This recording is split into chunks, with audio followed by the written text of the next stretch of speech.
And now, our feature presentation. To infinity and beyond! My name's Bond. James Bond. That'll do, Piggy. Bad boys, what you gonna do? Sorry with the box, what was in the box? Damn! Ew, get off of me! Ugh, an ick. A lot of people go to college for 7 years. I know. They're called doctors. Houston, we have a problem. No one stays at the top forever. That's the tagline for this week's movie. Welcome, everybody, to 52/1995, your live movie conversation podcast where we dive deep into the movies of 1995. I'm your host, Cody, and I'm thrilled to be joined this week by my card dealing, wheeling deal. Wait, card steal? No. My casino buddy here, Steven. Welcome in. Steven, what are we playing here? Oh, we're playing blackjack? Hold on a second. I got to zoom in here. Hold on. And here, you got a 9. Ooh, you got a 9? I'm showing a 9. I didn't say anything. Ooh. Well, you get 2, right, automatically? 2 what? Hits? You started. You get 2 cards. I get 2 so cards. You started with 16, and I'm showing a 6. And you heard me shuffle. I didn't mean to do this. Oh yeah, that's true. You staying or you hitting? I have to. Oh God, I have to hit as the dealer, right? No, only if you have. You stay at 17, right? Okay. Yeah, I'm staying. Okay. Okay. You already beat me. So, that's it. I have to hit right now. I'm no, at 17. You stay at 17. Okay. Yeah, you beat. I got beat. Casino always wins, baby. Casino always wins. So usually if this is your first time joining us, that's not how things get started. But I would, I'll play blackjack every week if we want to start doing that. But again, like I said, if you're new here, what we do here, 52 weeks out of the year, we explore a different film from the year 1995. We'll dive into the year's important releases. We discuss them in detail, and then I chat with my guests about their thoughts, experiences with the movie. We're in the middle of a new theme or for the month of August, and that is Crime Doesn't Pay, where each of our movies are very crime heavy and crime never does really pay. And then there's also the concern of, was it a crime that any of these movies were not nominated for the Best Picture race? Who's to say? But before we jump into this week's movie, Steven, again, thank you for joining us. Have you seen Casino before? Never seen Casino before. This is my first time watching. I have seen Goodfellas, which I think maybe I thought I had seen this because I didn't know there were 2 different movies for a long time. But earlier this year, when I was making my list of movies that I wanted to watch because they are hailed as masterpieces, even by some crowds, this one definitely made the list as something I was going to watch on my own. So I was excited to watch it and talk about it with you. That's good. So you said you've seen Goodfellas. Mm-hmm. Do you know how long ago you'd seen Goodfellas? Has it been a while or? Yeah, college. Yeah, that's what I figured. Yeah. Now, have you seen Wolf of Wall Street? Yes. Okay. Cool. Yes, a couple of times. Those are good to know because that's something that comes up later in my discussion. But okay, so the first time seeing Casino, the first time I saw Casino was in my Letterboxd. It's early Letterboxd days for me back in 2019, and so this one's still relatively new in my Scorsese canon of watching movies. I do think there are some other Scorsese movies out there that I can suggest to you to watch. If you want some shorter movies. Does he make shorter movies? He does. He does. And the movie I'll suggest to you is one of my favorites of his. Probably. Well, I don't think there's any beating the Bad music video. So let's just stop there. Oh yeah, I forgot he did that. That's crazy. Scorsese's Yeah. everywhere, man. I love him. So okay, have you seen? Let's see. Did you watch Age of Innocence when we watched Age of Innocence on here? I didn't. Yeah. I missed that one. It's very different from any other Scorsese movie that you've ever seen. Much different. So I'm trying to think if we've seen anything else on here. I don't think so. I think Age of Innocence would have been our only one. Because Man, I really want to see. Did you ever watch Killers of the Flower Moon? Mhm. You did? yes, it's 20 minutes longer than this movie. Man, I have mixed feelings about him, especially after watching this. I think some of the movies that are acclaimed to be really good, in my personal opinion, are not so good, and maybe I don't know that I feel so strongly about him that he can do no wrong. Mm-hmm. Some of my favorites for sure, man. I love The Departed, love Shutter Island, but yeah, let's get into it. Scorsese is an interesting. We can stay here for a little bit. Of course, Scorsese is an interesting guy, because I do think that he's. You see some directors and you're like, do they miss ever? And Scorsese is like the perfect blend of like, can create a masterpiece and then something like that's a total dud the next. And I'm not, getting ahead of ourselves and saying like how I truly feel about the movie that we just watched, but like you can look at his filmography and you'll see the misses and that he has here. Casino's not necessarily one of them, but his next movie is Kundun.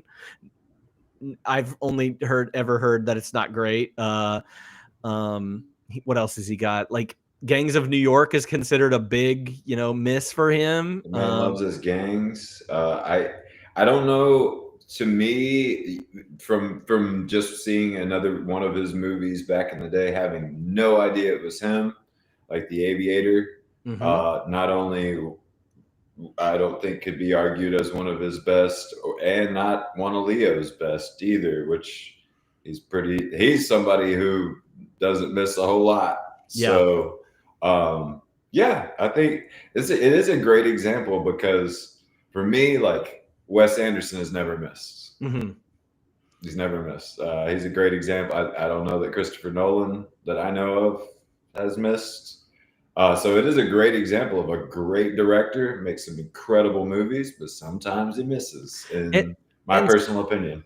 Yeah, and you can say that, like you said, Nolan, Fincher for me, some of these people that don't seem to miss. I don't know. I kind of like it. I kind of find it an admirable quality about Martin Scorsese in a way, because he does seem like human. he's human. And it's funny because another one of his contemporaries, Spielberg, is very similar. We don't often think of Spielberg as having bad movies, but he's got talk about some misses. Yeah, I was about to say he's got like 10 I could probably name off that aren't that great, but you don't think about those because he has Jurassic Park, he has Jaws, he has some of the greatest movies ever made. Indiana Jones, like he's got enough to cover up any mistakes for sure. And it's because those Spielberg movies that we just named are big movies, like big blockbusters. Like some of them you wouldn't necessarily consider to be blockbusters, like E.T., but it's huge. Like it's crazy how big it is. But because of the bigness of those movies, you don't look at his Always, and you don't look at With him. You can argue he hit so many times it doesn't matter. And I don't know that I'd say the same thing about Scorsese. Yeah, one thing about Scorsese is you see this guy, he has what you think is kind of a niche, and then he'll break out of that niche and be like, I'm going to give you Kundun, or I'm going to give you a remake of a movie from the 60s. I'm going to give you he is very religious. He's very Catholic. He wanted to, for years, wanted to get Last Temptation of Christ going after Taxi Driver, and nobody wanted to do it, so it waited until the late 80s till he got that one done. Silence, one of the last 10 years that he put out, another very religious movie. that not a lot of people loved. So he does do these big flashy pieces that people do like to go to the theater and see. Shutter Island is one that sticks out to me of being like shorter and flashier than a lot of his movies. Killers of the Flower Moon's 3.5 hours. The Irishman, 3.5 hours long as well. And I could talk for an hour about The Irishman, and it kind of reminds me of this movie that we're talking about, Casino. Apparently has ties. Yeah. There's like some references in the Irish. Made me want to watch it, like just to see kind of maybe like the backstory a little bit, just to see like maybe when did The Irishman come out? 2019. Yeah, many years later, kind of what a different version would be, which is kind of like Goodfellas, then this, and then The Irishman. So. And that would be it would be a great time for you to watch another 3.5 hour movie just back to back with this one and just slog it out. I would love for that to happen, and you watch The Irishman this week so we could talk about it. Anyway, let's get to know Casino a little bit better. So, movie title, simple, sweet. Casino. It came out November 22nd, 1995. It is directed by Martin Scorsese. It is written by Nicholas Pileggi and Martin Scorsese, based on the book Casino, Love and Honor in Las Vegas by Nicholas Pileggi. The cast here is a huge cast, but I am only going to name a few familiar names. So we've got Robert De Niro as Sam Ace Rothstein, Sharon Stone as Ginger McKenna, Joe Pesci as Nicky Santoro, James Woods as Lester Diamond, Don Rickles as Billy Sherbert, Frank Vincent as Frank Marino, Kevin Pollak as Philip Green. So those are the most familiar names to people.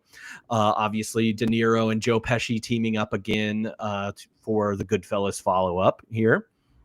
Synopsis for this movie for those people that did not watch it or have not seen it before. In the early 1970s Las Vegas, low-level mobster Sam Ace Rothstein gets tapped by his bosses to lead the Tangiers Casino. At first, he's a great success in the job, but over the years, problems with his loose cannon enforcer, Nicky Santoro, his ex-hustler wife, Ginger, her con artist ex Lester Diamond, and a handful of corrupt politicians put Sam in ever-increasing danger. This movie did have a budget of $40 to $50 million. There's some discrepancy there. It does have a box office return of $116 million. That puts it in kind of the top 25-6 of the year worldwide for our 1995 movies. Was liked by critics pretty well. It has a 79% on Rotten Tomatoes. IMDb has it at 8.2 and Letterboxd has it at a 4.2.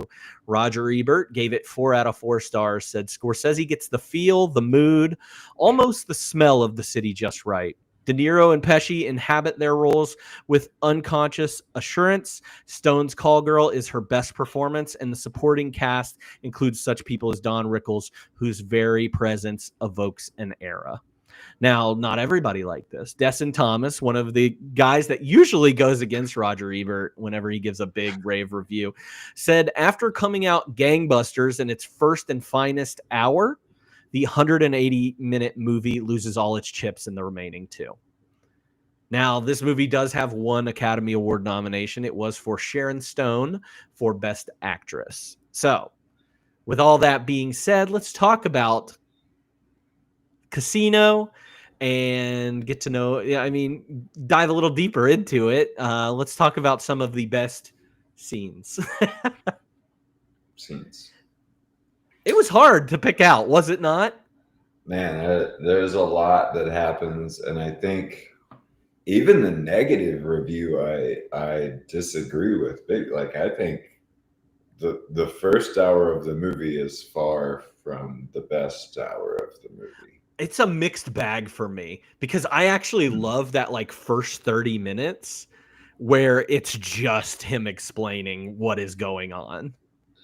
Yeah, that was the first off-putting thing for me, is there was just too much of that, like just so much narration, so much. And there were moments of the narration I really liked. That takes me to the first scene. I love the first scene that I have, which was them trapping the Asian businessmen who had won a bunch of money. and they were explaining how they had kept him there and won the money back. And then that even goes into him explaining, like, this person's watching, this person's watching, this person's watching, this person. That part, yeah. I just, yeah, my first scene was the casino explanation, because to me, it was the first time I was like, okay, this is where I want this narration. Everything before, I feel like you have to do this because you're trying to cram so much down my throat so fast.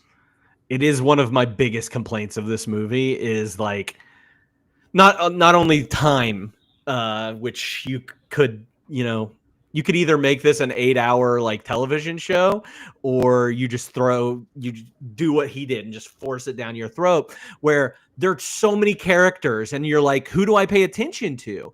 I know I've got De Niro. I know I've got these 3 main ones, but who else do I need to pay attention to? And you are just giving them to me rapid fire. And it sucks if you're trying to like sit down and like understand everything, because you're like, oh, that guy's not even that important of a name. Tommy Two-Tone, Walnuts over here. He's this guy and he does this thing. You don't need to know it. And it's frustrating. And you get a lot of that in that first hour. I do agree. That's not my favorite hour for sure. Like,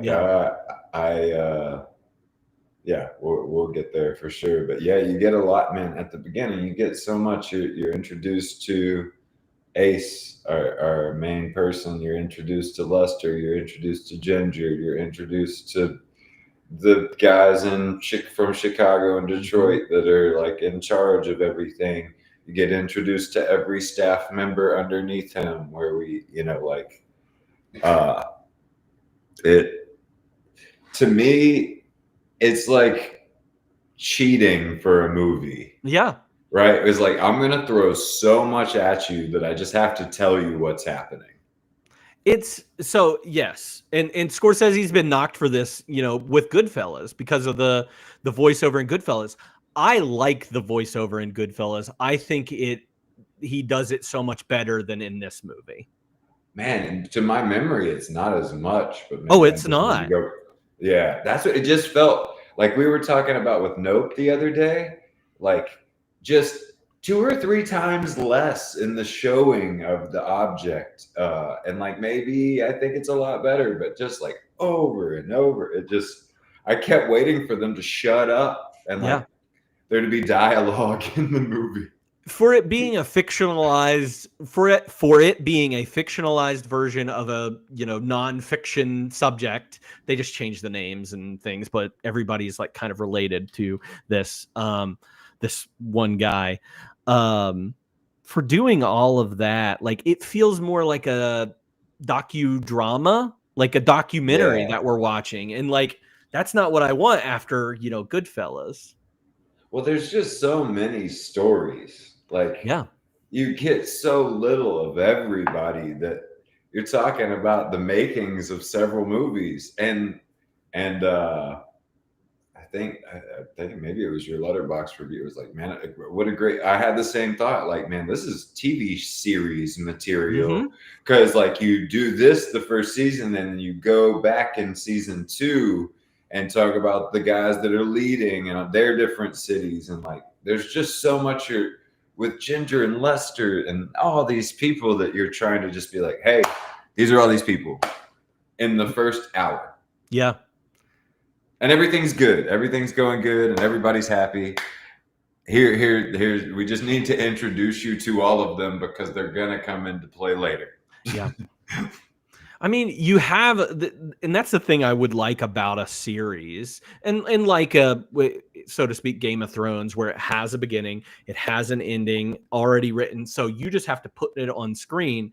With this, like because it never claims to be a true story, we never get that like based on a true story. I don't think in the credits, I don't think it ever says that. Because we've got to mention he gets in the car and explodes. Yeah, he gets in the car and explodes first thing, which is a great way of telling a story. Hey, here's the way I died. The main character dies at the beginning, very beginning of the movie, which is a misdirect that we find out later in the movie.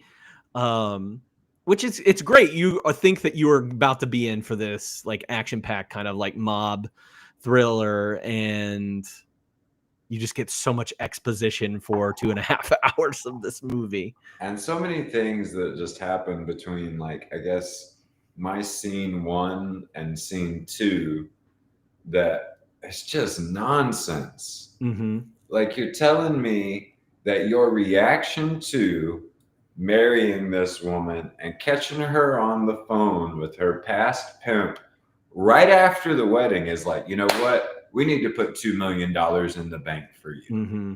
So that's one thing. So this is one thing. And like, I like the characters in this movie. Like, you're supposed to, you know? Yeah. I like this about the Ace because he knows going into this relationship. Even before that, we get to like 10 minutes of him, you know, getting with Ginger, where we know she doesn't like him at all. Yeah. She just likes money and shiny things, the jewelry. She's always on about the jewelry and everything. So he knows about this guy and knows he exists. And yes, I don't know. He's stupid. De Niro is stupid. And that just doesn't like his character. You know, it reminded me of Dwight in The Office. Yeah. You know, like they present him such a dumbass, but then he's a smart guy. Mm-hmm. He's running a fucking casino. But it's like, then he's like, I need to put $2 million in the bank for this woman I just met. Like, to me, that's not mob mentality. Well, I think that separates him too from him actually being in the mob. He is different. He's not in the Italian so hard mob. To trust her. Yeah. And thinks that like if I do this big thing, she will love me because she knows that I trust her so much, and that's, you know, that'll get her to actually love me. I'm in love with a stripper. And it is one of the unique parts of this movie, and I love De Niro. It's required. Yeah, because he is kind required. of like it's kind of nice though to see De Niro after like a Goodfellas. You get to see like even De Niro in like Meet the Parents. He's a hard ass. Like you don't fuck with De Niro, right? In this movie, I absolutely would do. Like I would walk all over him, and unless Nikki was there. And it's funny. The the biggest plot hole in this entire movie, you know, is we'll get to it, is the $2 million in the bank. We'll talk about that later. But yeah. Then Nikki, what's your second? Did you say your first scene? Oh, I said kind of what you said, the Vegas and knowing where the money goes and all that stuff. I love that he's like the rich guy stealing the towels. Like there's some really nice touches to that scene for sure. Yeah, and then my second scene is just Nikki coming to Vegas and like fucking things up immediately, stepping out of line like from the get-go. He shows up. He's supposed to be the muscle. He terrifies me. And it's because of the way I mean, unless you're like Home Alone Joe Pesci and used to Home Alone Joe Pesci, like I think he's kind of frightening in this movie. Yeah, I think maybe I felt some sense of that until, you know, much later when they meet in the desert and it shows the height difference. Yeah, it's like, and I imagine like Joe Pesci, even at that age, like kind of walking up on you and being like, man, you better back her up, I'll push you over. You like weeble wobble. Yeah. It just I think because I only know him from Home Alone, man. Yeah. He's a comedy actor to you. The hair seems so fake. Yeah. It's just like it's a joke from the jump to me, like that this guy's gonna come to Vegas and behave. Well, I like that there is some like exposition around Nikki and being Joe Pesci, and I honestly I think from what I read about it, like Joe Pesci ends up looking the most like his the character The real he's based guy, on. yeah. Yeah, it's they even have the gray hair and everything in there. But like in the narration, I had this written in my quotes, was he said no matter how big a guy might be, Nicky would take him on. Like he has that like I can kill everybody thing, which makes a person crazy. And he says you beat Nicky with fists, he comes back with a bat. You beat him with a knife, he comes back with a gun. And if you beat him with a gun, you better kill him because he'll be coming back and back until one of you is dead. So it sets you up to be like, hey, don't fuck with this guy. Like he's small, but he will go the extra mile to make sure that you pay for everything. I think that we'll get to it in the recast. I think there's some better options. Yeah. I think there's some better options for Joe Pesci's character, especially coming off Goodfellas. Mm-hmm. If you hear me. Yeah, to me, I kept waiting for him to like show his shiny tooth. Oh yeah.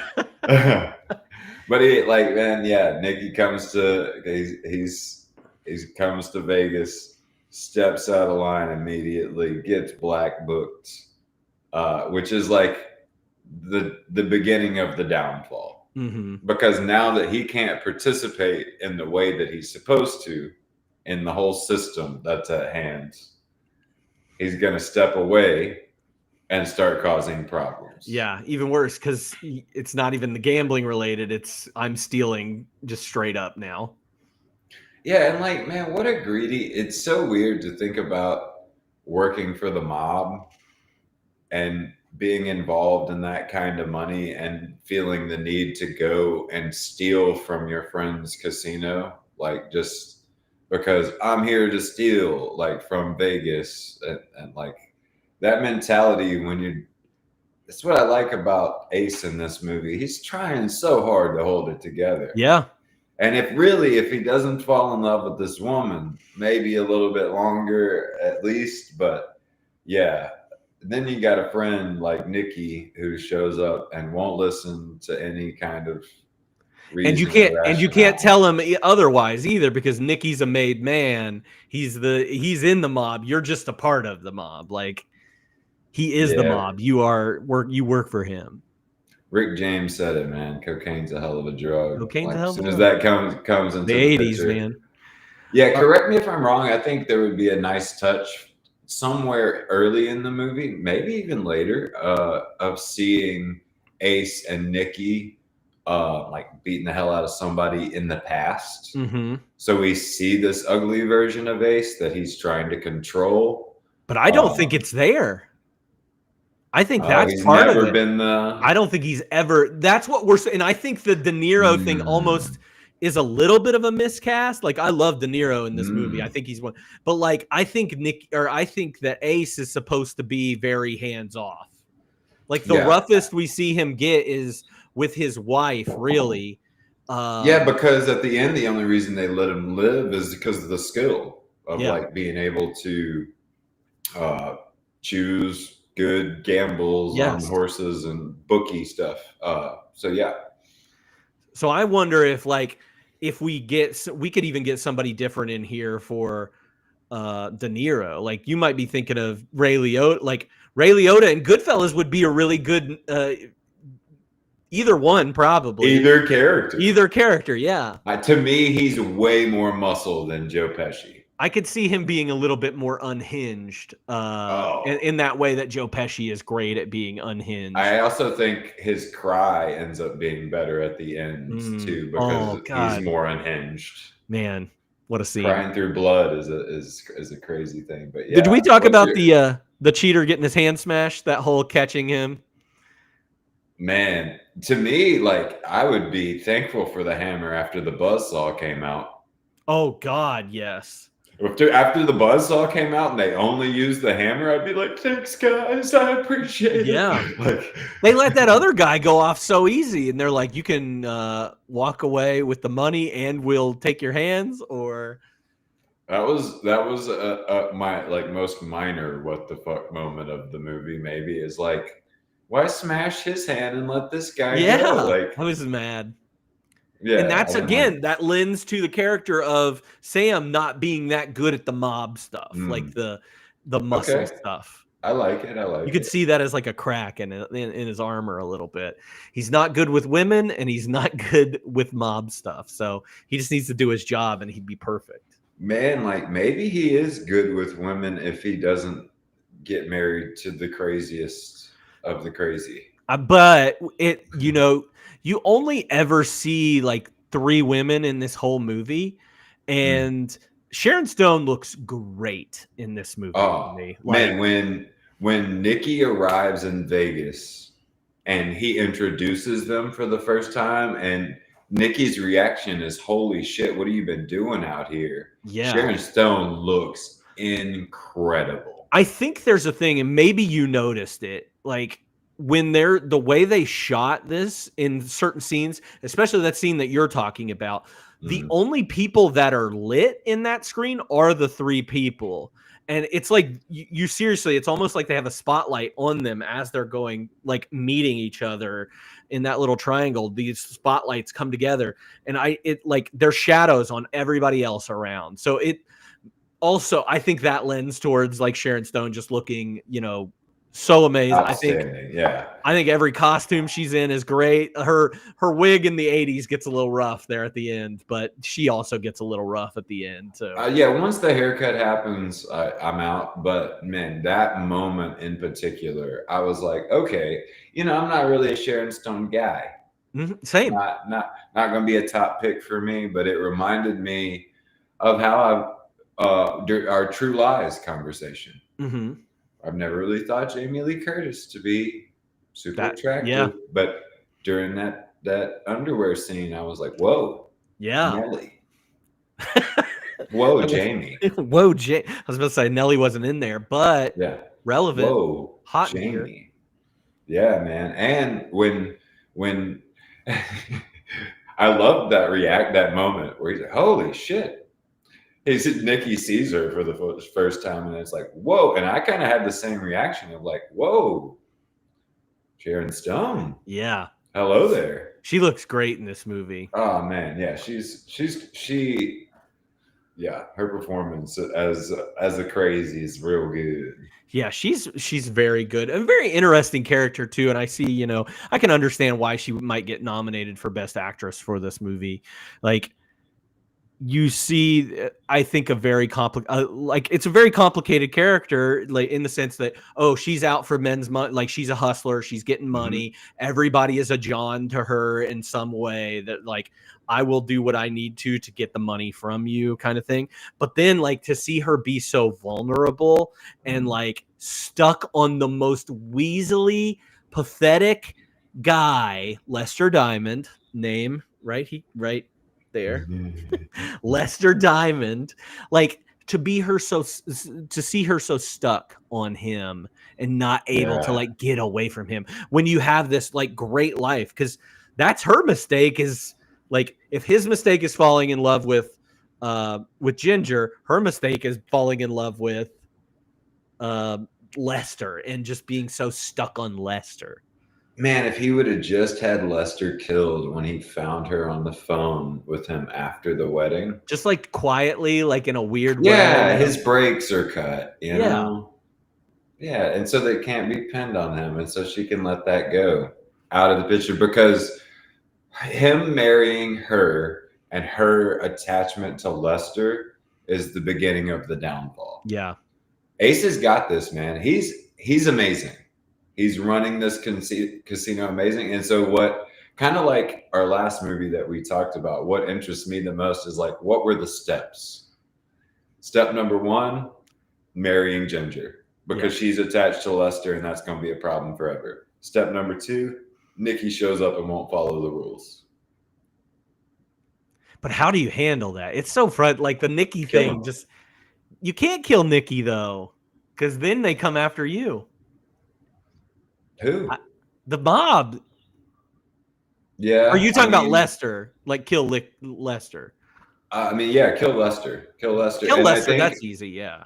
And if I'm Ace, and as soon as Nikki gets black booked from everything after I've told him and I've told him and I've told him, I got a hole for you. Like, and maybe, or I do it like we were talking about with Lester, is like, oh man, his brakes, Yeah. you know, something like, oh, he fell in his house and broke his neck, you know, like I try to make it look, because like you're just gonna take my whole livelihood down. Yeah, you're ruining everything. Like, yeah. But that's something we also don't get a lot of, like why his loyalty is to Nikki so hard. We just get it in that narration, which I think doesn't help. Like we don't see it. Yeah, you'd be like, yeah, fuck Nikki. He's being It doesn't awful. make me feel like attached to either one of them. Yes. And like, yeah, I would like to know, okay, these guys really did hang out together. We see it in Goodfellas. It'd be nice if like they showed us Nikki help saving, like being the muscle for Ace. Yeah. If not saving him in some way, you know, like some kind, make me care. Yes. Yes. And like, yeah, I think that also lends to not like taking Nikki as seriously as we should probably, is because we don't get that attachment. We are just like, yeah, fuck you, Nikki. You're doing the wrong thing the whole time. Yeah. Like, please stop messing with this process. I am getting paid by your bosses. Like, and I need to maintain this. You're screwing it up. Yeah, and as much as I want to love Ace, you know, like of the trifecta of mistakes in the marriage, and then allowing, you know, Nikki to continue behaving, and then firing the slots guy is my third scene, because it becomes very important. And like even the first time he fusses at that guy and is like, God, that dude's so dumb, or he's such a hick, blah blah blah. To me, that there's such heavy foreshadowing. Oh it's yeah, like, that guy's gonna be important. Well, and the thing that frustrates me about the scene, like that you're talking about, where he fires him and everything, you know, in a rightful society, yes, like he has every right to fire that dude, but this guy's important. You've been told you can't really fire him, and he's like. And this is not Nikki's downfall, but Ace's downfall is like his hubris of like, I run my casino the way I want to run my casino. And then he tells off that guy's dad or whatever he is. I think it is his dad or stepdad or something like that. Which is, I think he does because Nikki's around fucking killing everybody. So there's a little bit of like that old, we're back home vibe of like, if anybody messes with me, Nikki's got it. Yeah. And that's Ace's third mistake, because like you said, very rightful. Like somebody hit a triple jackpot in an hour. Like he knows the odds. He's spitting the odds at him. The guy is incompetent. He's been incompetent. Get him out of here. But this is your first step away from playing the casino manager game well. Mm-hmm. And then his father-in-law or whoever it is, the commissioner, chief judge guy, comes and says the exact same thing that your right-hand man is saying to you. Yeah. Like, we need them on the team, man. This is going to bite you in the ass. And you won't listen? He thinks we know how this is going to go. He thinks he's covered. And like there are little things, like you said, like the little details of the Asian businessman, like packing up the soaps and all that. That's cool. Like the little things about De Niro asking for her to make a phone call in the middle of their meeting. Like you'd think that's supposed to be like to tear him away or anything. He's just like, no, call me in 4 minutes. And I'll answer the phone and everything. And it's like these little, like he feels like he is top shit, like untouchable. Yeah. I can do this. I can manage this exactly how I want. It's those little things in there that I like. Because the guy was being super nice. The guy was being super nice about it. He's like, hey, yeah, you don't want to, like, can you move him to like the worst job ever down the line? Yeah. Make him a fucking janitor, dude. You need him, and you need him. And that bites you so hard later. Yeah. That, like, to me, after the trifecta hits, you can't escape it. Yeah. You've got Nikki running wild. You've got a wife who's eventually just going to play you because that's all she's ever been in it for anyway. And now you've got this system broken where there's commissioners, county commissioners, chief judge, this and that. It's like, I don't even know what those people do, but you need them. So yeah, and then my next scene is Lester getting beat up. But the way we get here is just also nonsense, because as you know, with the new fiance, if that new fiance comes and even says, "Hey Cody, I need $500, and I need you to not know why I need $500. If I don't get a $500 present within the next couple weeks, I'm the same person. But I do it with my own hands, because that's when I was like, do you think she respects not the mob? This is that you're making a great point that Ace is having trouble with the mob thing. But like, if I've been a bookie, I've been running with the mob, and my wife asked for $25K and then goes and hands it to another guy, the guy that she's supposedly said goodbye to, he's dead, man. Yeah. Again, just like after the phone call after the wedding. You see what you started? Should have started at 100 at least. Yeah, now I'm in debt, $500, bro. Hey, you better watch out for the Lesters in your life. How do you know I'm not Lester? I've seen your basement. Whoa, bro. Do you think she respects him more if he actually beats up Lester? No, I think she respects him more if she lets him slide, because it's always going to go back to him. Yeah. Like she's, like you said, man, I think there's something psychological there that is represented in the movie well, that almost feels fictional to me. Like, this can't be real for you to go back to this guy who can't be on the phone and not do cocaine. Like, you can't take a break from doing cocaine long enough to take a phone call. You got to be on the phone every time, breaking up lines. Like, come on, man, take a break with another woman. He's got his other lady in there too. James He's like, yeah, sure. He did great, man. Oh man, scene stealer for sure. Yeah.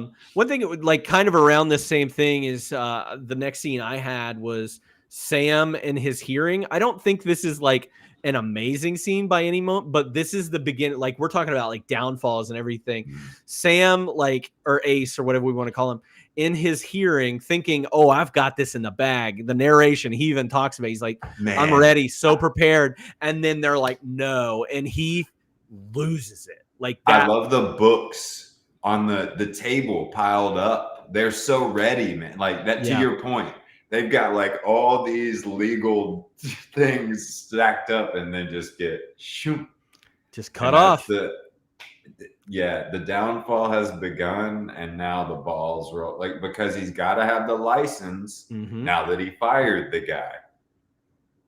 This is what brought him here. Yeah, he needs the license now because he pissed off the commissioner. The commissioner went to the FBI and said, "Pull his license." So now he's trying to get it, while Nikki's just killing everybody. Yeah. and this is like showing us again how kind of incompetent that Ace is when it comes to like dealings. If he would have just done the same, like the things that he needed to do and just kept going, things would have been fine. But for him, and he doesn't like to be wrong because he likes the casino to be run his way, in a specific way. He doesn't like to be wrong. So then he steps up and doubles down. And he's like, you were in my casino. I gave you these things. You're using me. And you, Senator, like, just starts accusing. And what do they use back? They use back that you're tied to Nikki. Yes. Nikki's out here killing everybody. That's your buddy. That's your buddy. That's your buddy. Every time he does anything, they're pulling him. There's a great quote about like every time somebody slipped on a banana peel, they called him in. Yep. Or something like that. Yeah. And he's intertwined with him. So all these people he's now going after are throwing that back into the media. He's got no license, so he's got to change his job title. And the casino's getting sued because Green at the top has a partner that nobody knew about, and she sues the company which gives them their book. Chaos ensues. Yep. Yeah. It's like I love like this scene, but yes, a lot happens because there's a lot of like killing and like trying to like clean up messes and everything. Mhm. That person that's suing Green gets shot, like just bam, bam, done, like by Nikki. I think it was Nikki that did it too. Yeah, he takes care of business. We'll talk about that more later. It's. This is he starts his own like television show. Yeah, like the mob bosses in Chicago or Kansas City or wherever it is. Chicago. Kansas City, Chicago, Detroit, they all get together. Yeah. But they're like, hey, he still needs to run our casino, make him the janitor, pay him whatever. Just keep which sounds reasonable, but Ace can't do that because at this point he doesn't want to be proven wrong. And then he's like, I'm the entertainment director. Here's my new television show where I juggle and tell people that they suck. The county commissioner sucks and the senator sucks and all this stuff. Like straight calls him out and says like, I invited him on here to debate and he wouldn't show up. So, after seeing the senator and some of those other guys in the casino getting comped this and that, like that's a bold move by that gang in the Senate. So it's just, I will say that I felt the tension. Yeah. It reminded me somewhat of like Ozarks, where like things just spiral to a point of like, man, there's how do you even get out of this at this point, where like you got no license, and then the next thing you know, he's doing the TV show. And I was like, I don't know that more popularity would be, I think you would want to go the Nikki route and like maybe move a few 100 miles out and open up something else. That felt very like Johnny Carson, very I don't know. I feel like I read that the guy who he was playing in real life didn't like that. No, he got pissed. He's like, that made me look really stupid. It felt that way though, right? Did you feel that way? I was like, this is the opposite of what the mob would do. Again, it makes you go into that thing. Like Ace is just not good at this. Yeah, the mob thing. He's just not cut out for this. He's not a fighter. He's not a good fighter. That's why we never see him get physical, except over a little bit with his wife. But we never see him do any of his own dirty work. It's everybody else. And then when nobody is going to do the dirty work for him, sans Nikki a little bit, he tries to do it in his own passive aggressive way, and it just and really the big like push of the snowball downhill is like this banker they've been showing that helped set up, that is I think like in charge of the 2 mil with the keys, and then Nikki's used him as well to like set up his businesses, and he's like, hey, I'll kill you. I'll squish your head and I'll do it again. When you get out of the coma, I'll do it again. And it's like, he's in charge of your money. Yeah. That's when it's like, okay, this is about to take a turn into just craziness because, and Ace is still trying to hold it together, still trying to say like, he's about to run to the FBI. What are you doing? But that's also while Nikki's murdering just everybody, like killing cops, killing just killing judges, killing other casino owners. And so like, that's when like being logical and rational is just out the window with Nikki at that point. And then also during that whole thing with Nikki doing everything again, like that Nikki wants to do, Nikki, who we already see has an infatuation with Ace's wife or ex-wife or whatever she is at that time, and starts to kind of take advantage of that situation. even the first time when they're like just kind of like lightly kissing, I was like, what the fuck is happening? Right It's now? gross. Like, man, they made shout out that is way more uncomfortable than I don't know. I think all of Nikki and Ginger is really they nailed it. They nailed it. Joe Pesci did, while not being my favorite choice for muscle, did do a good job of being a gross friend. Just really gross. Yeah. Yeah. It wasn't like, and nothing was like against anybody's like will, but it felt like neither one, like, Man, not twice neither in the one of movie, he just was- does the head down, and and it's it was not chill. great. Mm-mm. Yeah, It wasn't great. Yeah, And you have to think that like Ginger is just doing whatever she can. Like I said, like she knows how to manipulate and get the things that she wants. And she's like, oh, if Been I do doing this game, yeah, the whole this is time.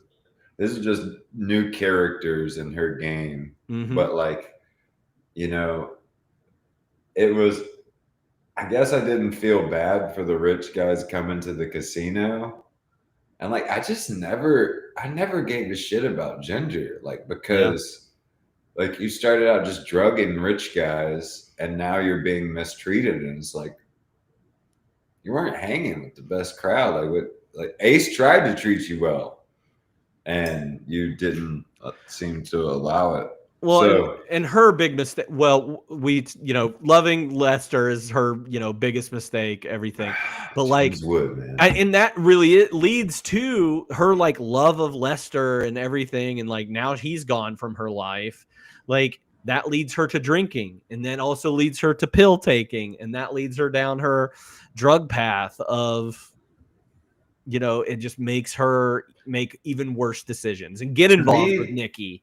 That was the subtlety that was missing in the first hour, is him being like, hey, where are my pills?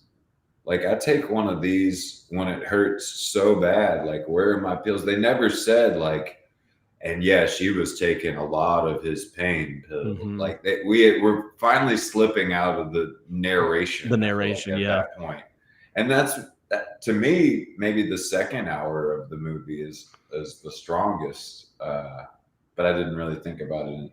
I did think about it in like first half and back half, like hour and a half of like build up, everything's fine, and an hour and a half of everything falling apart. Yeah. So, yeah, it's just chaos. The plane landing in front of like while on the golf course while he's meeting with the license board, like the guy ranting to his mom about the expenses on at the grocery store, like the TV show, like all of that. I was like, what is going on? And then the desert argument and the lead up to it with him like hopping from car to car in this parking garage and then getting out there and just laying into him, maybe my favorite part of the movie. I agree. I really like the tension that is set up during that scene too, because he gets on the phone with him and they have like this little code. He's like, meet me here. He's like, no, 100 yards from there. And he was like, I'm not sure I'm going to come back alive, meeting with him. 50-50. 50-50. That's what he said. Yeah. If we would have met at the normal spot, 99% sure. Yeah. Now 50-50. And this is Man, an odd he came in time. hot. He came in hot, man. I love the shot after he leaves, and De Niro is just like standing there with the dust. Yeah, in the dust. I love that. Yeah, that may be my favorite scene in the whole movie. And like, while I still think maybe a bigger human should have been playing that role, in that moment, I agree with you, where Joe Pesci walks right up to Robert De Niro. Like, he's not Robert De Niro. Like, you got to think a little bit. That's Robert De Niro. And Joe Pesci walks right up to him like, listen here, motherfucker. Like, yeah. And you are only here because of me. Like, man, that whole, I think that's my favorite part of the movie. Yeah. I like that. The opening sequence, we missed that too, is beautiful. Mm-hmm. is standout good. There's when we meet Ginger too, if we're talking about like beautiful thing, like when we meet Ginger and she takes that guy's the chips and starts throwing him in the air. I love the way that's shot. Again, it is like she is in the spotlight and he shoots her like she's in the spotlight. Makes her just look, like unbeatable. There is no other woman in this movie. It is only Sharon Stone. I have kind of like two other scenes, and it basically takes us to the end. I don't know where you're at on yours. I think I'm one away from the end myself. Yeah, I had the Ginger's meltdown at the bank. Like that's the scene where she goes to collect her $2 million that this man has left her, and I've got before that driving on the front yard. That's that's her meltdown period. Yeah, man. Man, I don't know like how long it would take you to calm down from shooting a scene like that. Cause man, like the ramming into the bumper and then driving to the front door, the cops showing up, escorting her in. But then we've got that plot hole I mentioned earlier where Ace has had the keys the whole time. Yeah. So she's been crazy. She's like we're past crazy. She's kidnapped your daughter. Man, tied her daughter up at one point. Tied her up, and you've got the keys to her $2 million, and you haven't just been like, hey, let's get that. Let's go get that. Yeah. Because she has to pry the drawer open and grab his keys while the cops are escorting her in. And when that happened, I was like, I thought yeah, it was a little confusing. Yeah, I have no way to my last thing is everyone dies cornfield. Yes, the cornfield scene is pretty brutal. Pretty brutal. Yeah. Man, I for 95, I could imagine that's why people are like, this is a masterpiece, because like, yeah, you didn't see a lot of movies where they were dumping bodies in holes like this. Yeah. Man, and the bat beating is pretty, yeah, I don't know that almost felt like Tarantino. Yeah, like if it would have been splashing. Oh my god! If it was like Tarantino did this, yeah. Although it's got the scene like the bodies that you see when they're in there and there's just blood and they're like throwing the dirt on top of them. It's like that's creepy looking. It's just the end. It's the ending of our movie. It also an animatronic though, right? Not really Joe Pesci. Not even really Joe Pesci. It's just good. Thank God, right? Thank God it was not even a stuntman, because like to be covered in blood and be like, "Hey, lay down there. We're just gonna throw some dirt in your mouth." I hope those extras got paid well. Yeah, and basically that cornfield beating scene is the end of our movie and the end of like the mob ties in Vegas and everything. And then we get like tons more exposition about like, oh, now it's Disney World. The mob don't exist here no more. And it's not my favorite, but and then this guy goes and lives in like California and continues. I was about to say, like, even the of all the guys, like they were like, the bosses tried to be sick in court and they still told them they might get 25 to life. So they just had to whack everybody. And there's like a guy in Costa Rica that was the briefcase carrier, and they killed him. And it's like, I didn't care about it. Like there's a difference. So in Goodfellas, there's that scene where they whack everybody. Like, but you have spent enough time with that person to be like, oh, that person bought that car and that's why he's getting whacked. I had no idea.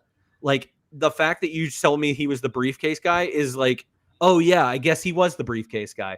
But what if the other guy got caught? Yeah, his son got caught by the feds and they found him. Boom, boom, and they show him getting executed. And it's like, Yeah, that did nothing for me. Like seeing Nikki get killed was the only time that I was like, oh man, like.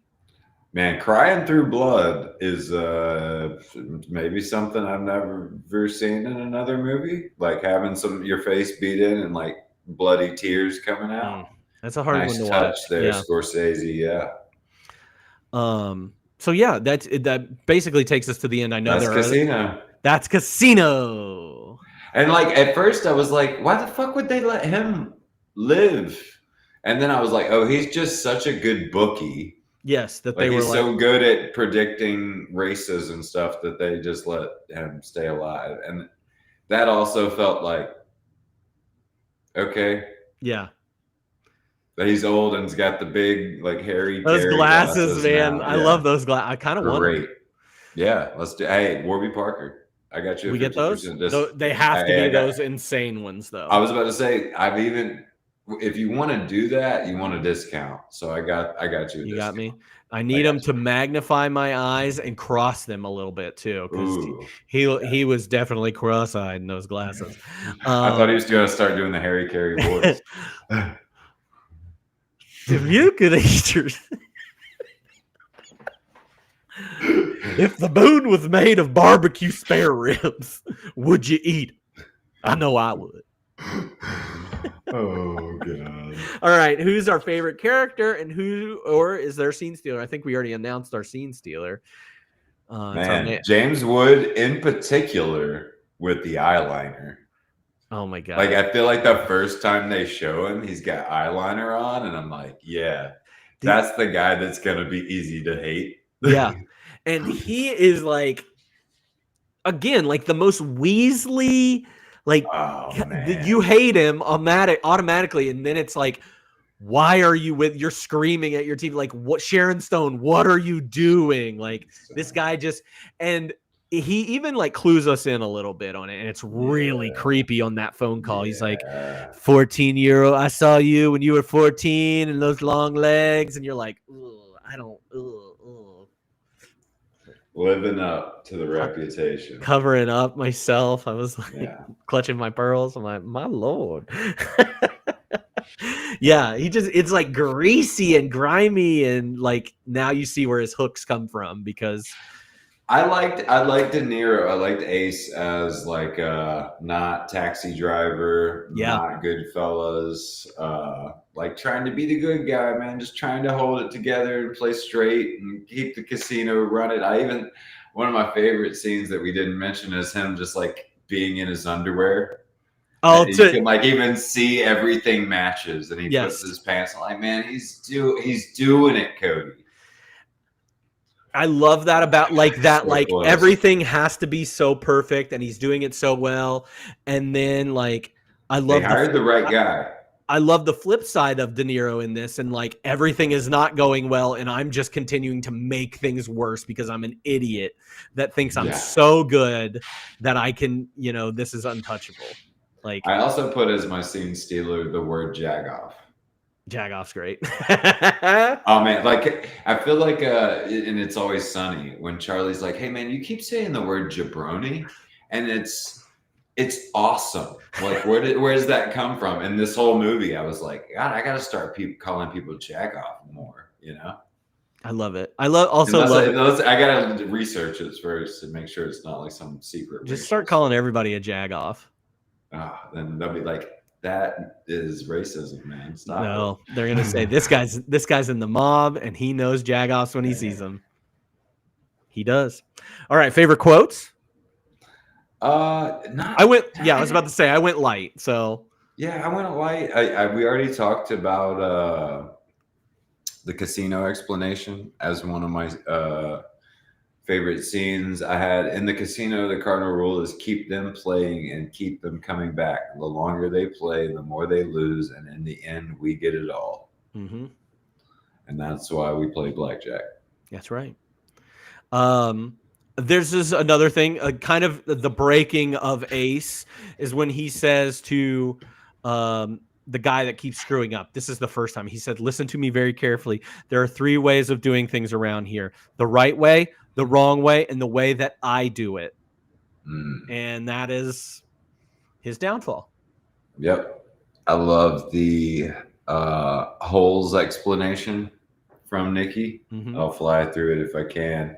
A lot of holes in the desert, and a lot of there are a lot of holes in the desert, and a lot of problems are buried in those holes. But you got to do it right. I mean, you got to have the hole already dug before you show up with a package in the trunk. Otherwise, you're talking about a half hour to 45 minutes worth of digging, and who knows who's going to come along in that time. Pretty soon, you got to dig a few more holes.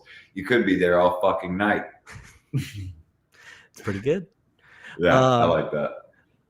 I had Nikki when he's talking about Piscano, and he says this guy could fuck up a cup of coffee. I like. Hey that. man, easy to do though. Easy to do. Easy to do. It really is. You know, I didn't write down the quote because it the quote itself wasn't important. I loved the blueberry muffin. Oh, I had that down. I had down. I didn't write it down, but I just wrote down blueberry muffin because like him going to the chef and the chef being like, "Do you know how long that's gonna take?" And him being like, "I don't care. I want equal amounts in each muffin." Like, yeah, that to me is the definition of what we were just talking about. Mhm. Like the dude is on top of it. Him spitting out the odds of those slots hitting 3 times in a row. He's on top of it. yeah. And everybody's fucking it up for him. I had that one in my biggest laugh because I just thought it was so funny that he was like, look at our muffins. You have way more blueberries than me. I'm gonna fix this. Look at my muffin. Yeah. Like, I love that. That's one of my favorite scenes in the whole movie. It's too. great. I don't this interaction between Ace's daughter and Lester, where she's like, I don't want to go to Europe. I want us to go see the Elephant Man. He's like, we're not going to go see any fucking elephants. Okay. We're going to Europe. Let the adults talk. The interactions he had with her kid are so funny. And even the one where he's like, I'm going to send her to Bolivia in a box if she doesn't shut the fuck up. Man, I've got that down somewhere. I feel like, biggest laugh, cry, scare, thrill. I wrote down Lester and the kid arguing. They're so funny. Like even the way she's like, yeah, I want to go see the Elephant Man. We're not going to see any fucking elephants. I love that. What else you got? Back home, they would put me in jail for what I'm doing, but out here, they're giving me awards. It's awesome. I had one in my biggest laugh too, where Nikki is talking to Ace, and after Ace has told him that he's losing in control or whatever, Nikki says, "I lost control. Look at you. You're fucking walking around like John Barrymore, a fucking pink robe and a fucking cigarette holder. I lost control." Like, I love that. I love that. Do you know John Barrymore? I had to look him up. I think, isn't he Mr. Potter from It's a Wonderful Life? Of course you know. Yeah. Of course you know. That's related to Drew. That's like her great grand dad or something like that. Of course. Yeah. What other big laugh, cry, scare, thrills did you have? What else was the other one I had? Oh, another laugh was in the grocery store. Piscano's mom, which is actually Martin Scorsese's mom. Yeah. She's perfect. She's great in Goodfellas. She's great in this, and the whole time she's just like, "Stop cursing, stop cursing." And he's like, "Ma, I said friggin'. I said friggin' head." And then he says the F word just a second. She's like, "Jesus." Jesus. Man, the thrill for me had to be the like baseball bat beating in the cornfield and the early pin stabbing from Nikki. Just like shanking to the neck. One of the things that made me laugh out loud is Sharon Stone, Ginger, when right in front of Lester, and the kid, like the camera's behind her, and she's like, "Don't ever do this, baby," and does a line of coke right in front of the kid. Not a good mom. As she's going down, "Don't ever do this, baby." Yeah. Just the combo move of those made me laugh pretty hard. Yeah. Not a good mom. Now, Lester and that cocaine, man, like always it. lining up some coke. He's your guy if you need it. It made me think there was even a shot like the up the straw. The shot. straw, yeah, the up the Made straw me think shot of was cool. Requiem. Yeah, Requiem maybe took a note from this movie. true. That's Yeah. true. Speaking of what the fuck, you have any what the fuck moments? I've got one. I have got a huge one, and you already mentioned it, and I tried to not say anything. So when Nikki kills the partner, Mm-hmm. I almost put it in a laugh out loud moment because he wraps his head around her and then shoots her in the head, Yeah. right at his arm. Oh yeah. Just I was, bam, bam. it was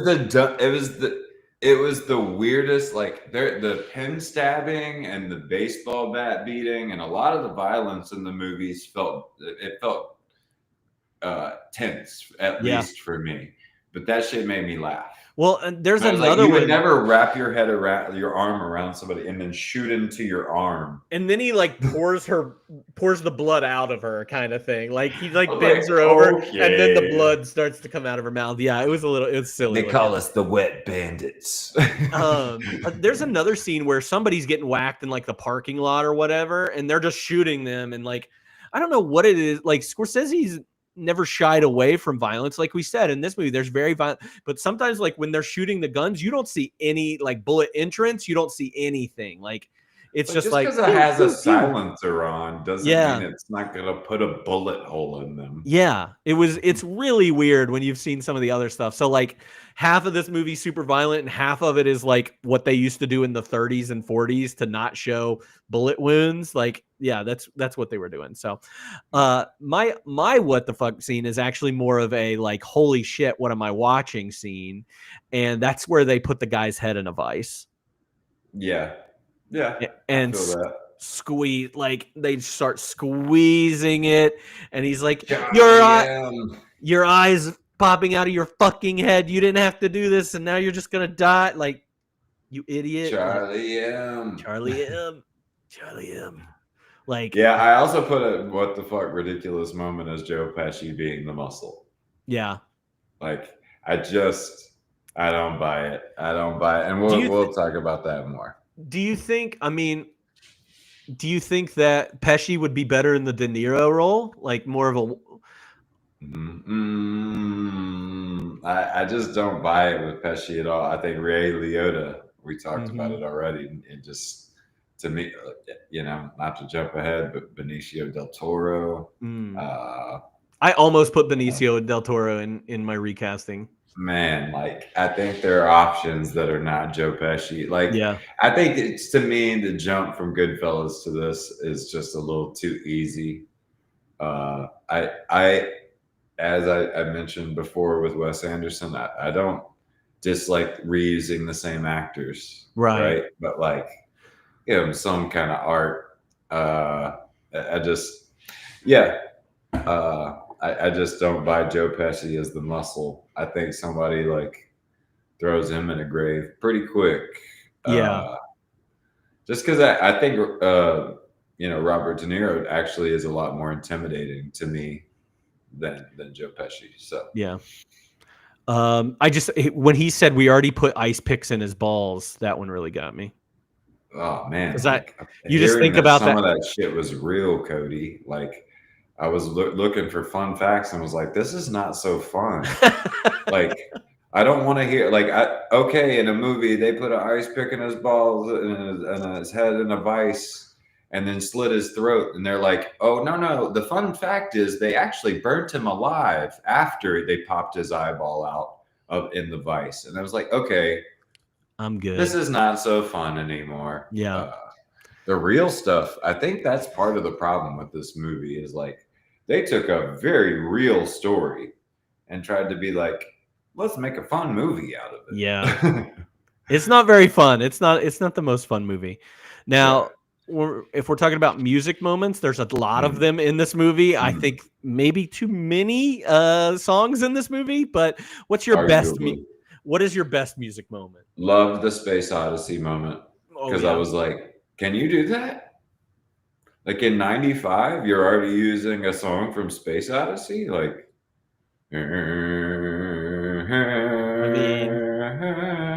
I didn't know. Like it really like jumped out to me because I was like, I know it's been a while since that movie, but still, like. Well, I think you can use music on anything. Like, if you pay enough money, you but can I use think whatever that's you all. want. I think that's probably all public domain at that But point. I also was like, anybody in any movie that used this amount of the Rolling Stones at this point would be broke. Their budget would be gone on the soundtrack. There's so much Rolling Stones in this movie. Scorsese loves the Rolling Stones. I didn't know. I didn't know. He's used what is that song by the Stones in Scorsese? Satisfaction? No, even though there is Satisfaction twice in this movie, but one's a cover, which is actually my favorite. There's I think there's 4 or 5 Rolling Stone songs in this movie. Yeah, there's one though that he uses every time. It's been in like 5 times. It's been in like 3 or 4 of his movies that he's used. I think it's Gimme Shelter. Yeah, it's Gimme Shelter. He uses it in Casino. He uses it in. There's 6 songs in this movie. That's crazy. And again, another one's a cover. I was going to say, I've never seen that from somebody like who doesn't do the soundtrack. Like we talked about with Johnny Greenwood, like he does the soundtrack, but like, can you imagine what the price tag would be on using 6 Stone songs in 2025? Yeah. $1 million a piece. It's like, yeah. That's great. They kept coming on, and I was like, "There's the budget's gone." Yeah, unless they have like some deal with him or whatever. But like, the amount of songs that are even in this, there are 2 like albums worth of songs. I think I saw that on the Wikipedia. Is like there are 2 discs for this soundtrack, and like my favorites from this. How I think they used House of the Rising Sun really well in this. More towards the end of the movie. What was the? There was several classical like Bach. Like you said, I kind of had the same reaction. It was like, I don't need to know every song in the movie. Yeah, you know, it's like, crazy. It's overload almost. But I did like a lot. You know, if they were going to do a montage of in a casino, lights flashing and stuff, a little jazz. You know, like, I liked a lot of that. There was like some Dean Martin, some like old crooner style stuff on this soundtrack too. But they a lot of 70s, even early 80s music. The Devo cover of I Can't Get No Satisfaction. I really like that. That's the one I put on the Instagram post. But I was like, that's a cool cover of a very classic song. When I was doing my personal rating, I had to go pretty high because I was just like, man, there's so much. Like, that is a strong soundtrack. Like, maybe a little overload though. So that's my complaint, is that it just felt like you were just in the middle of Gimme Shelter, and then you went to like You Can Go Your Own Way by Fleetwood Mac. Then you went into another or another song, and then now there's like it never stopped. There isn't a score to this movie almost like at all, because it's all scored through soundtrack and rock music, and it's just one of the fun facts that I found that I liked regarding music is them using the song Stardust because they were in the Stardust casino. I like that. I was like, I like respect. That. Yeah. I mean, and how much they, you know, I can't imagine making a movie about the mob. And like, it seems like you would have to have permission from somebody.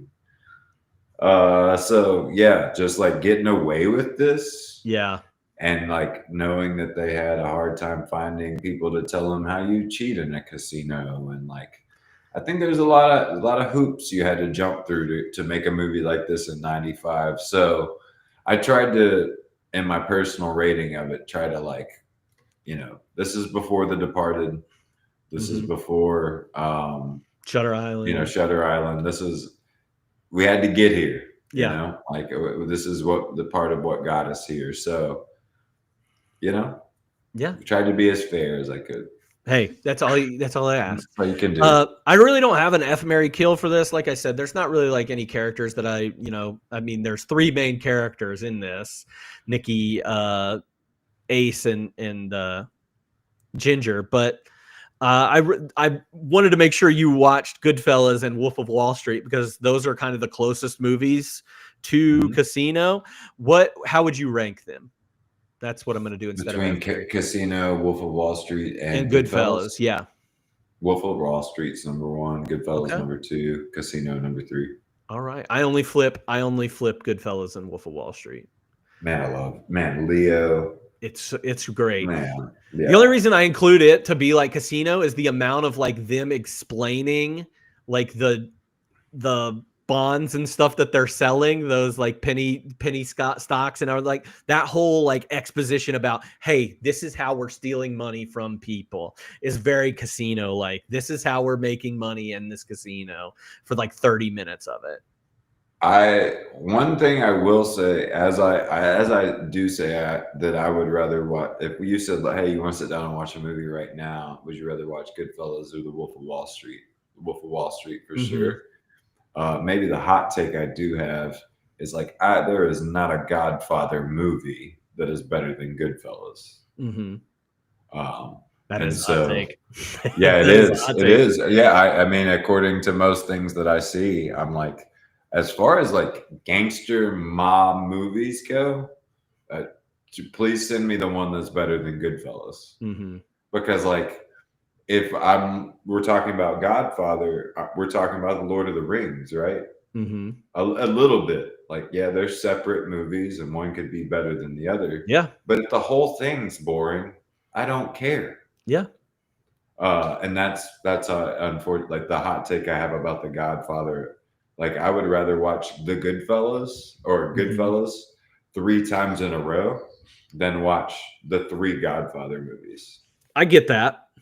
I see what you're saying. If we're talking about like rewatchability, all that stuff, like you're more likely going to sit down and watch something like Goodfellas because when I say like just not just Scorsese, but just gangster mob, like the only thing else that comes to my mind is Dick Tracy. That's old school. That is old school. Scarface. Okay. Yeah. More that. Yeah, I'm thinking more Italian, like original. Yeah, mom, like it would be like. I mean, the Irish. It's only Scorsese stuff. Really, is like. Yeah. That's what I was curious about after watching this movie and kind of didn't Google it like I could have, just saved it for the conversation. Is like he's the best at that. Yeah, there's nobody like when you start ranking the best mob gangster movies, like. The only other one that I would put in the top 5 I've seen is maybe American Gangster with Denzel. Like, I don't know that I've seen anything better. Like, it would be, like you said, like Goodfellas. The Departed's got to be up there, too, even though it's, kind of more than Goodfellas that. or The Departed better? Oh, I like Goodfellas better. See, The Departed is going to go The Departed, Goodfellas. Man, I liked American Gangster. I need to rewatch that one. It's long too. So man, your next assignment is to watch The Irishman and American Gangster all in one setting. I'm on it. If I kill somebody afterwards, though, because I almost killed somebody in Kroger after watching Casino. Oh, no. Did you go with a pin? Nah, but this guy was just like, like trying to cut in front of people, ladies on mobilized carts, and I was just like.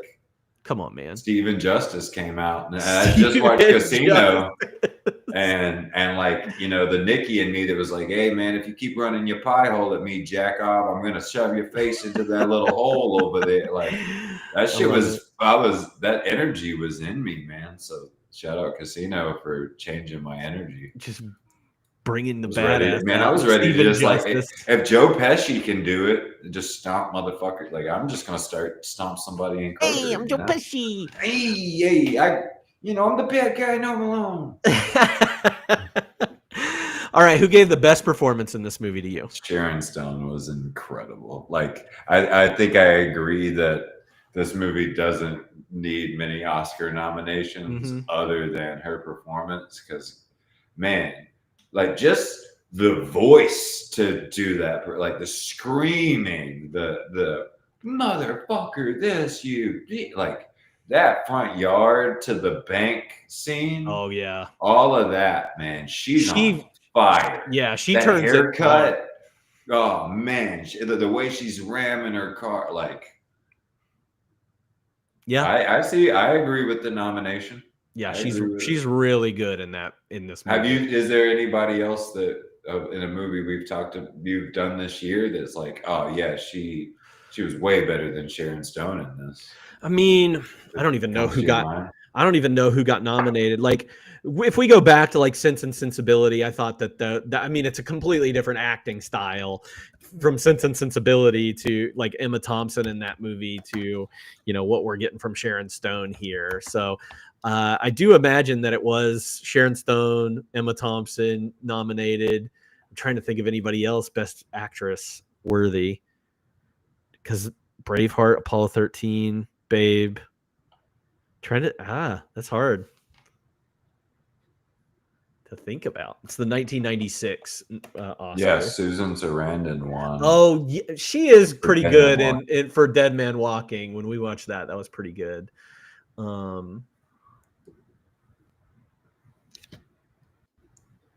Yeah, I can't think of anybody else. God, man, seeing these photos, just Robin Williams, young Jim Carrey, crazy time. Meryl Streep was okay. I mean, Meryl Meryl Streep's Streep's great and Mexico. everything for Bridget. We're about to watch, next month we're going to do Elizabeth Shue and Leaving Las Vegas. And I heard, I'm looking for it. I've never seen it. I have never seen it either, but I heard she's amazing. I love Elizabeth Shue too. She's from the Karate Kid. She's in Back to the Future too. Yeah. Adventures in Babysitting.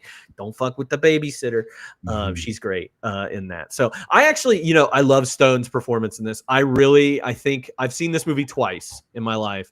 And this time I really got into De Niro. He was the guy that I was just like, yeah. Man, I was rooting for him, man. Yeah. Like if I was going to commit to this movie, if you're going to commit to this movie, I feel like you got to commit to Ace.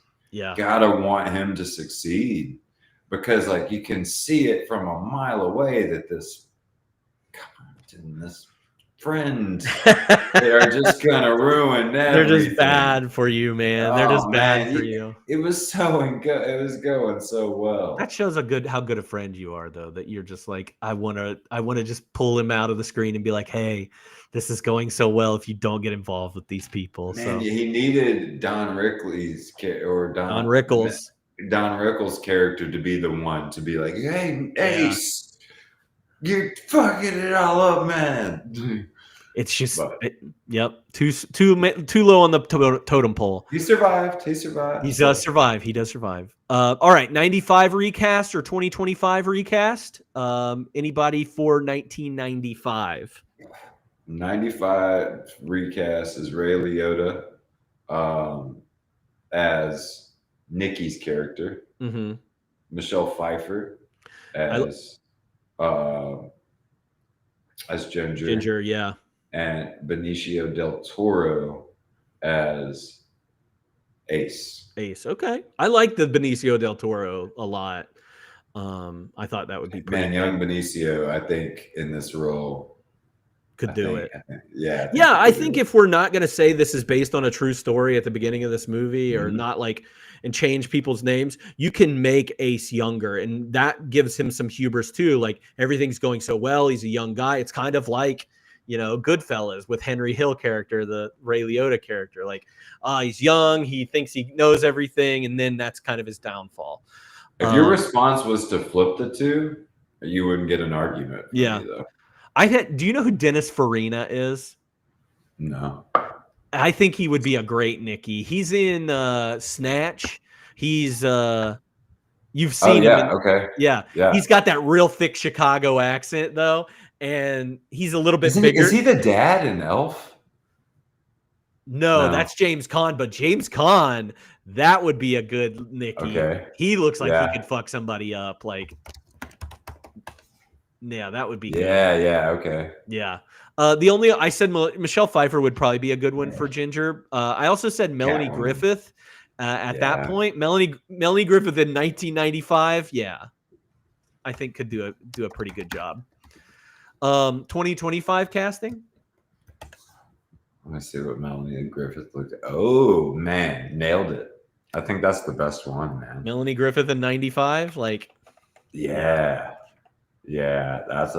I like that choice a lot. I think that I like that Michelle better than Michelle Pfeiffer because when you look at her in 95, it's like, yeah, she would fit that. And I saw a little bit about the person it was based on, and it reminded me. This is why the reason for my 2025 recast, which is Phoebe from Friends. Because she looks so much like it looks more like the actual real person. Yeah. As soon as I saw the real image of the person, I was like, "That's Phoebe from Friends," and I meant to look up her real name. What's her name? Lisa Kudrow. Yeah, Lisa Kudrow. I also like the possibility of Margot Robbie. I said Margot too. She's already worked with, Scorsese. I think she's got that crazy face. I think Jennifer Lawrence has it as well. I think Jennifer Lawrence could play that role.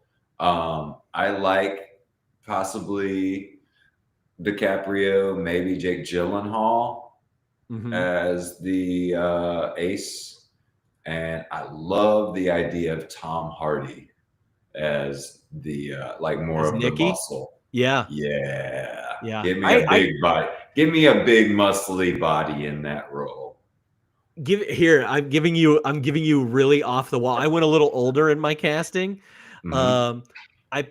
Because of Uncut Gems, I said Adam Sandler as the Sam role. As the ace role? Ooh, yeah. Yeah. Man, you even started with such a good, you didn't even get there before you because of Uncut Gems. Because of Uncut Gems. I think nailed it. Here's my off the wall, totally probably bad for it. But if we're kind of sticking with the Pesci thing a little bit and like him being somebody that you wouldn't expect to be like a fighter or something, Paul Giamatti is Nicky. That'd be fun. I want to see Paul Giamatti as a badass, especially like right after the holdovers. Yeah, just ruthless. He gets to keep the eye thing though, the crazy eye. That'd be fun. That'd be fun. I went more direct with it. Yeah, like I could see, like even like a Vin Diesel.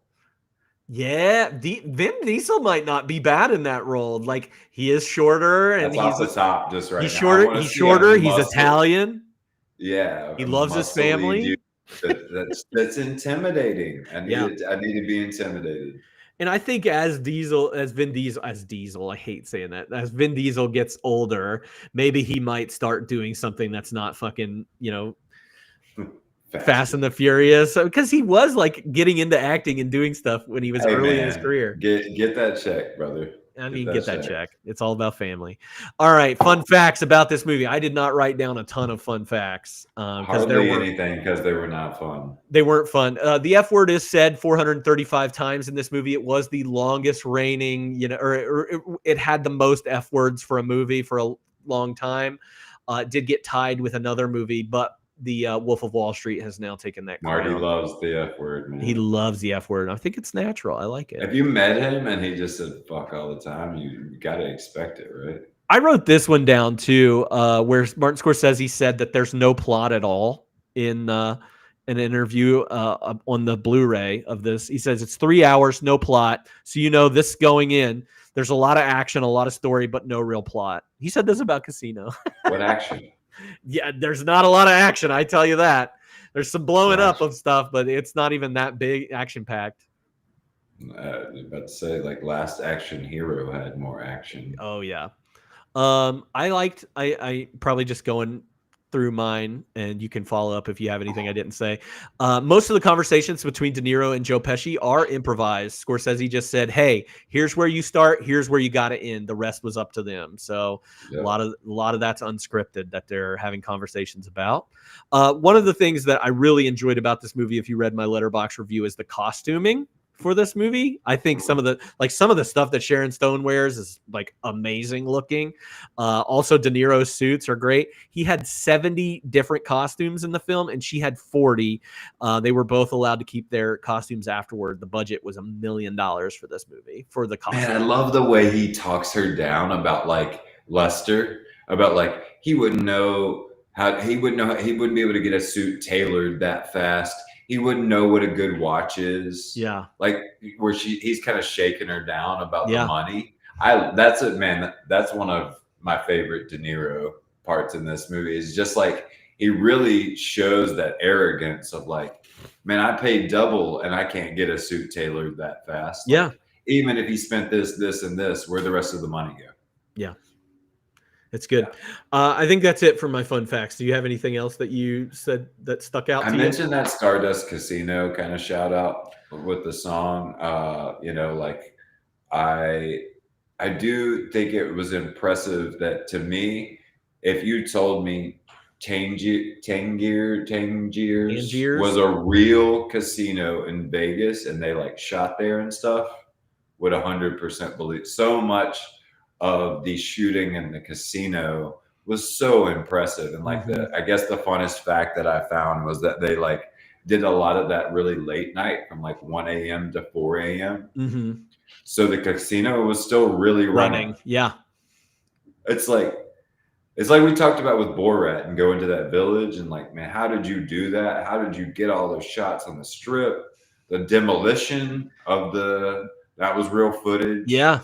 Yeah, I was like, did they do that for the movie? Is that like a small model?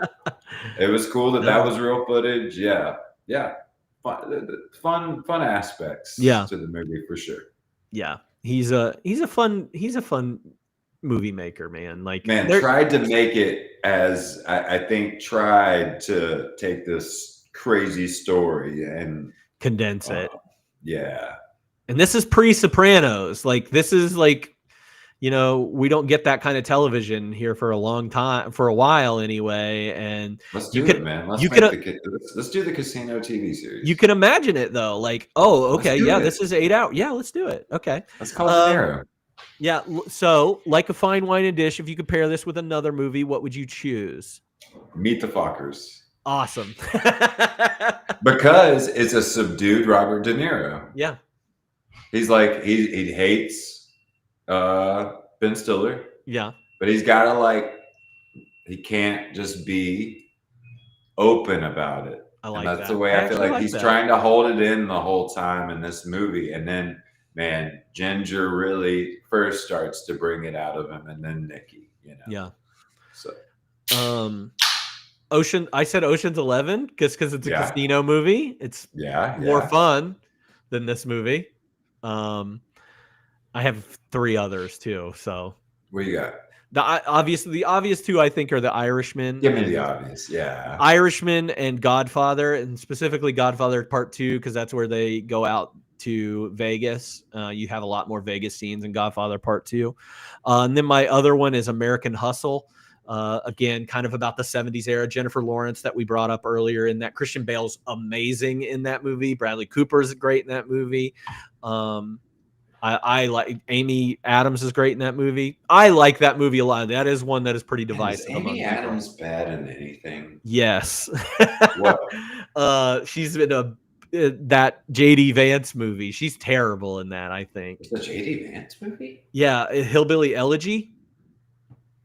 Yes, it's on Netflix. Don't worry about it. I'll miss it. I'll miss it and stay claiming that she's flawless. Yeah. So those are mine. Did you have any other pairings? Only other I thought American Gangster. I really like. And I think that's written by the same screenwriter as this. So really, yeah. I did not connect them that way. I remember that being like a pretty cool black twist on gangster, like gang mob.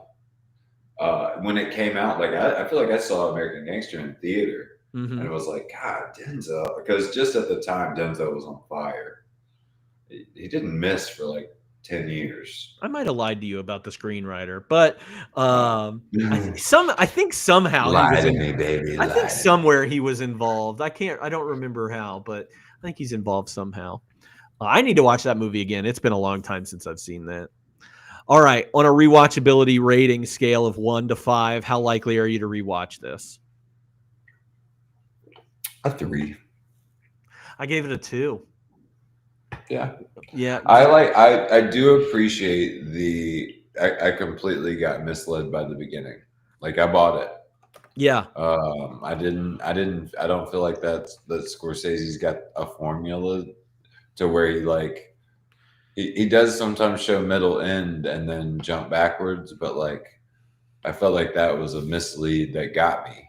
I was like, okay, so it's either Nikki or her, or maybe it's the top guys and he's gonna die at the end and he's gonna know he's gonna die. Yeah, I really bought it. So for me, especially if somebody's like, I haven't seen it, which was my situation, I'd be like, it's not great. Not great. And we should probably watch Goodfellas instead. Mm-hmm. But if you've seen Goodfellas, this is, I mean, and you love like that kind of Goodfellas, Godfather.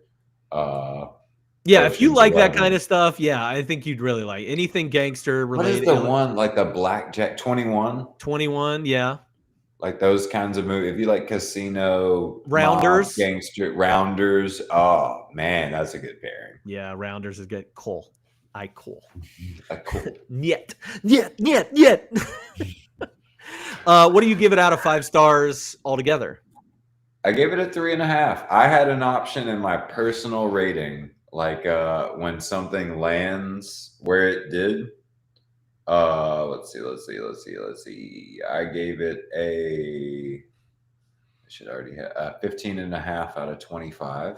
Mm-hmm. So I had the option of giving it a 3 or a 3.5. That's kind of where I'm at with it. And I gave it a 3.5 because it's a good movie. And especially, let's be honest, for 1995. Mm-hmm. If I haven't seen The Departed and I haven't heard of The Sopranos and I like all the stuff we've mentioned, and like, you know, especially if I've never seen Goodfellas. Yeah. Like, man, this is the best.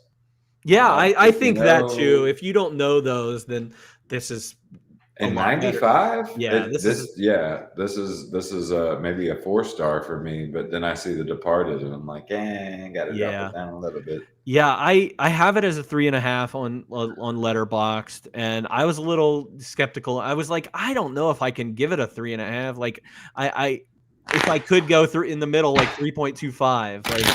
And this is a divisive like people. I saw Letterboxd people that I like follow that I from all these other podcasts, and they love this movie. 5 stars. It's a masterpiece. Like, masterpiece. Hearts all across, and I'm just like, I don't see it, guys. So I think you'd be interested in where it fell in my list. Mm-hmm. Have you seen Lady Bird? Yeah, I love Lady Bird. Have you seen Conclave? I have seen Conclave. I like Conclave. Have you seen The Teacher's Lounge? I have not seen The Teacher's Lounge. So those are the 4 movies that got 15.5s on my list. Mm. So to me, it went. Then I use your criteria of rewatchability. Mm. Which of these? Which one would I rather watch? Yeah. And I would rather watch Lady Bird. Yeah. And then Casino. And then Conclave. And then The Teacher's Lounge, because that shit was weird. But it is one of the movies that my brother has helped teach me with that directors intend to make you uncomfortable, and that doesn't make it a bad movie. Yeah. Just because that's what they meant to do. And some of us like that, says Joseph Sawyer. And we love him for it. And we love him more every day for it. That's right. Well, your favorite possum? Maybe the favorite possum is the one from a Goofy movie, which is Lester. In a couple weeks. Yeah. Lester's Possum Park. Speaking of other movies, Steven, as we wrap up, have you watched anything else recent? I know, like, I love talking to you because you're always watching stuff now, and it's really been fun as you kind of like started watching more movies. It's awesome. So I don't have any recommendations right now. Like everything I've seen, I will say that I understand why people like Nope. Anything by Jordan Peele. If you haven't seen Nope, Us, and Get Out, definitely worth your time. Cody and I talked about the other day how we both think those are really good movies to see in the theater. And if you miss those in the theater, they may not translate at home as well. But I think Nope is worth your time. I also watched another movie that got a 3.5, got a 17, called Manos. Oh, yes. We can talk about that later. Yeah, it really exposed a weakness for me because, like, I still don't know. Is there a Lord of the Flies movie? Yeah, there's an old Lord of the Flies movie. Yeah. Because, like, I watched this movie blind, raw, no, and then went on Letterboxd and everybody was like, "This is ripping off Lord of the Flies," and I was like, "You don't say." I don't know what the fuck you're talking about. So I thought it was pretty cool. I thought at moments it reminded me of Midsommar, where I was like, all right, with this sexual shit, like I don't think this is necessary at all and could be done better. So fair warning about that. And it's not like graphic. It was just a little like they're kids. Why do I have to see all these young men's booties so much? So fair warning about that, but also beautiful. Like whoever said we should shoot this movie here in remote Colombia nailed it, because it's like, man, you and I could take our phones out there and it would be beautiful. Like the videos that we catch. And so to take out, 4K cameras, it is some stunning footage for sure. It was on a lot of lists, and I don't know where I came across it too, but I went in super cold. I like that movie. I think I liked it a little bit. Did you recognize the guy like I did? Which guy? The guy from the one with the dreads? No, the only person I recognize from that movie is from Hannah Montana. Is a kid from Hannah Montana.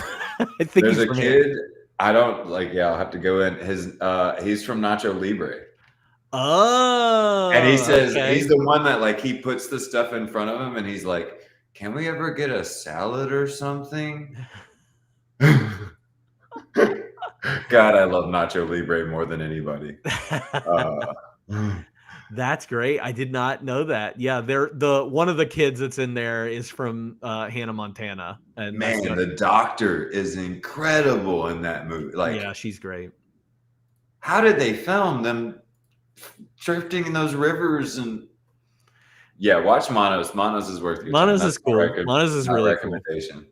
For sure. Yeah, my recommendation is Alyssa made me rewatch a movie this week. Not made me. I mean, I'm glad she did make me, but My Big Fat Greek Wedding, which is just adorable and sweet. And I don't think you can be in a bad mood watching it. Gotta love one of those, man. If it pisses you off, you're not a friend of mine kind of thing. It's just so stupid and funny and cute and romantic, and it's PG, and it's, I don't know, everybody can watch it. And then I just got done watching the Peter Pan cartoon movie, and it's great. Disney? Went full on Disney, huh? Disney, yeah. Oh yeah. I don't know you to do that. What took you there? No, well, I've been rewatching all these old Disney movies from the beginning. So Snow White, I've been doing it very slowly. I've kind of picked up pace. Yeah, I watched a live action Robin Hood before that. Peter Pan, it's okay, but Peter Pan is great.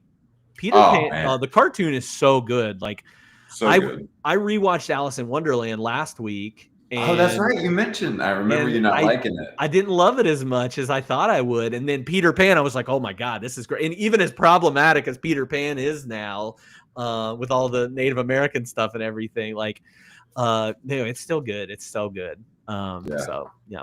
Well, if you all want to learn more information or about what we're watching, or we want to learn more about what you're watching, you can join our Discord server, and you're always welcome to follow us on Instagram, where I post these when we're going to have these every week. It's a good picture. I don't know if you got to see it, Steven, on Instagram. I did. Of course I did. Nice. And then you can also check out my account on Letterboxd. Those are also available in the link tree if you're looking at that. But next week, that would be the 24th, we'll continue our theme of Crime Doesn't Pay, where they all involve crime, and we're going to be doing Heat. If there's one movie that's more about crime than any other this month, it is Heat. A little cat and mouse play for you. And then, of course, we're watching Extra Credit Theme this month of 75 and up, where all 4 films are above 75% or better on Rotten Tomatoes. That is Smoke, Exotica, The Secret of Roan Inish, and To Die For. And that will be on August 27th at 6 p.m. So are we playing one more hand? Can we do one more? One more hand. I dealt one out, and I was like, he's not going to believe that's real. So I wanted to do it on camera, so it felt fair. Yeah. All right. Here's mine. Oh God, he got the cut in. One for. Okay, what is he showing here? I got a 6. 6 you got showing. A 2. So I'm gonna go ahead and flip your other flip card. me. Yes. Ooh, baby. Oh, you're gonna hit me, definitely. Oh no, split, please. Can I get a split? Oh, he's going split. All split. Okay. Yeah. Ooh, baby, yeah. Oh, you're gonna 8. You're gonna hit me again on that sucker. We got a 10. Hit me. Ooh, we got a 12. Oh God, 12. Here, let me move over here for the. Hit me. No. But you still got a 20 over here with my 16. Yeah. Nice. Fun hand for. I mean, shoot, you can play so many boring blackjack hands. So to have that, nice split. That was fun. Nice split. Yeah. I get a half there. Not too bad. Shut up. Shut up. I shouldn't have went for it. I know. I shouldn't have hit. I should have stayed. Would have been fine. I still would have lost. He would have beat me with the 16, right? House always wins. House always wins. Well, other than that, I had a great time. We talked about casino. We'll see you next week. Good luck in the game of life, which is the casino, man. Good luck getting out when you're ahead. Hey, good luck. Good luck, everybody. Thanks for tuning in. We'll see you next week on 52/1995.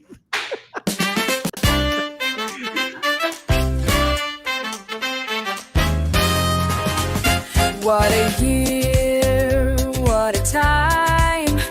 Big screens, dreams, a movie rewind. From talking toys to heist gone wrong. We're watching it live and singing along. 52/1995.